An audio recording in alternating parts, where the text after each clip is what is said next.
about 10, 12 guys. These guys approached to him first because he was wearing a turban. And they beat him up and they ran away. For us being as a cab driver here and being a Muslim, there are some fears that some people have been attacked. Then I said, I'm Iranian. They said, oh, why you guys are terrorists? Why you guys are doing this kind of stuff? I said, we're not terrorists. Number one, I'm Canadian. We're trying to do our best to make a living in this country. Before I used to stay until 1:30 in the morning or 2:30 in the morning. Now I have to go home either 10 or 9. Even my wife, she was very worried and she keep calling me. Even yesterday I was not in the car and she called a couple times and my phone was here in the car and she was very worried. How you doing? Good night. Just let's let the smoke clear, let our anger subside, you know, and don't base our decisions on how we feel about people that are driving our taxis based on race or religion. How you doing? My name is Gene McDonald. I'm a dispatcher in the largest cab company in the city of Toronto.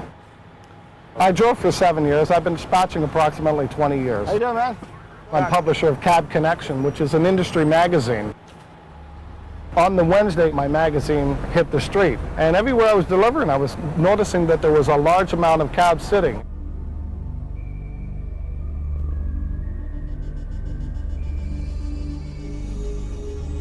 And that terminology comes from if a guy runs a fleet of cars, which is 30 cars, he expects some 30 drivers are going to come in and work the day shift and go out to work. And the guys are saying, you know, people are just not showing up.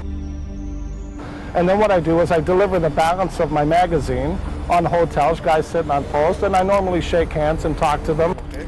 Working hard? A cab driver was beaten up by 10 or 12 guys? Yeah.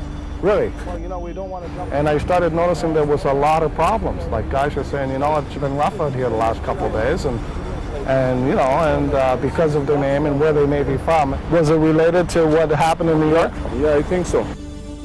I think that every cab driver in the city that's not a white cab driver is a target, because people that even have them seeds planted in their mind that these people may be involved in this kind of stuff wouldn't know where somebody's from, whether it be Ethiopia, Somalia, you know, Afghanistan. What about when you're dispatching? Are people wanting to talk about this on the air? Yeah, there's a certain amount of people that want to talk about it, but because of my situation where I work on an open frequency, where if a driver talks, every passenger in the cabs hear them, right? It's a time bomb. You can't go there, right? Because you have so many different people with opposing viewpoints, and you got 600 guys with microphones in their hands, and if you stir up that pot, you're in for a big jack, you know, you're in for a lot of trouble. So what are you doing? We don't talk about it.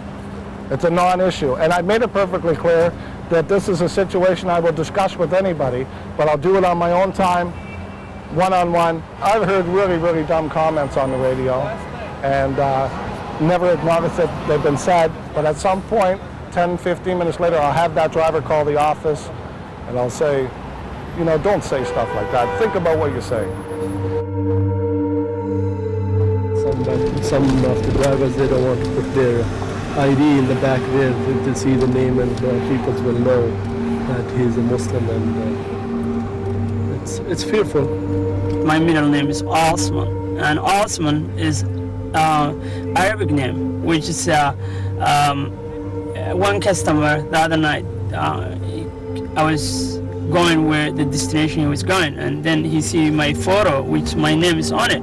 So he say, "Oh, so Osama bin Laden is your uncle?" And I say, "No, I have nothing to do with this guy." And actually, he started, you know, accusing all the Muslim people are same, they are same boat, they are all bad people. So I look at the customer and I didn't say nothing because I didn't want to cause any problem. We got a lot of guys that are having problems because of where they're from.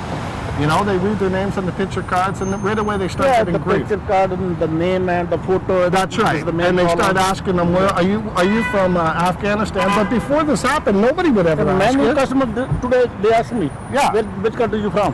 Yeah. Really? Yeah. Even I did not put my turf card, photo card on the. You didn't Put on that. You didn't See, put it on but the he bag. could get a fine for that. Yeah. If he got stopped by the commission and wasn't in place, he could get a fine, but he's chosen to take it away.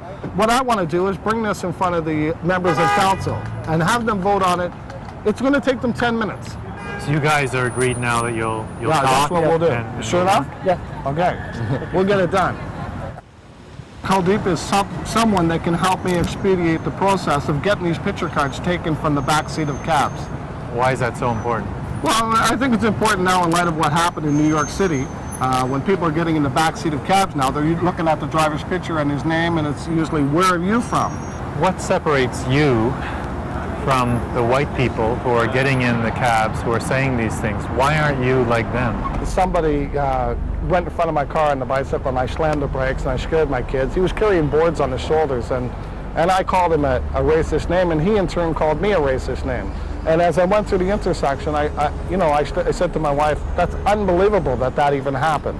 You know, and I started crying, and I started doubling back to find the guy, and I found him 2 streets away. And when I got out of the car, I told him I was on a mission of peace. You know, there's nothing to be worried about. And I talked to him, and I apologized for my behavior. And, you know, he apologized for his, and I give him a hug, and, you know, he did the same to me. And I just wondered where it came from. That was, you know, like that it came from me, and it really troubled me. And it was probably just a knee-jerk reaction, and that's what we have to avoid now. When it first happened, I had a certain amount of anger. But the fact of the matter is you have to sit down and you have to go over these events in your mind, and you have to come to a rational conclusion. And I don't ever think that it was based on race. It was based on individuals. When I would call them people a certain part of the human anatomy, I wasn't referring to them as a certain race. I was referring to them as the people that did this. So people that hijacked them planes and took them into the building, those are the people that are responsible, not the people that are sitting behind the wheel of a cab in Toronto. And it only took me 2.5 seconds for my light to come on and realize what I did was wrong, you know? And so people have had time to think about this, and especially people with children. You know, this is a beautiful opportunity for somebody to breed hatred in their children, and we don't want that to happen.